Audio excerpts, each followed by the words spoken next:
प्रणाम। हम कंचन गुप्ता गोड़ छू के गोड़ लागतनी हमारे चैनल कंचन के जिंदगी में रोरा सबके स्वागत बा।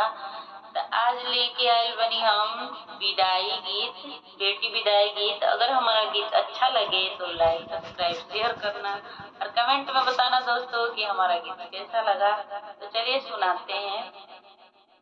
जन्मे से पुसनी पलनी बबुनी के प्यार से, जन्मे से पुसनी पलनी बबुनी के प्यार से, जन्मे से पुसनी पलनी बेटी के प्यार से। अर्जी बा दुल्हा इतने, अर्जी बा दुल्हा इतने, रखी हा दुलार से। अर्जी बा दुल्हा इतने, रखी हा दुलार से। नौ महीना दुख दर्द उठवनी, आचरा के छैया हम तो हरदम ओढ़वनी। नौ महीना दुख दर्द उठवनी, आचरा के छैया हम तो हरदम ओढ़वनी।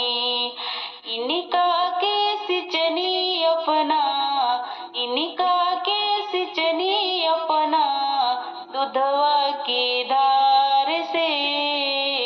अर्जी बा दुल्हा इतने, रखी हा दुलार से।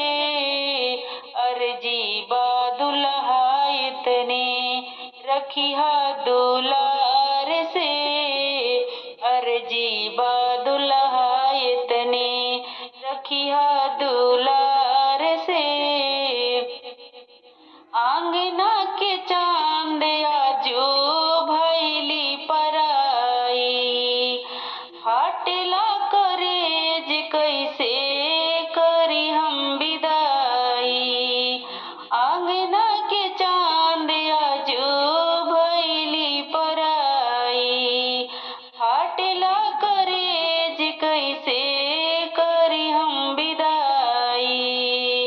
हरदम बचै हा इनके, हरदम बचै हा इनके दुखवा बयार से।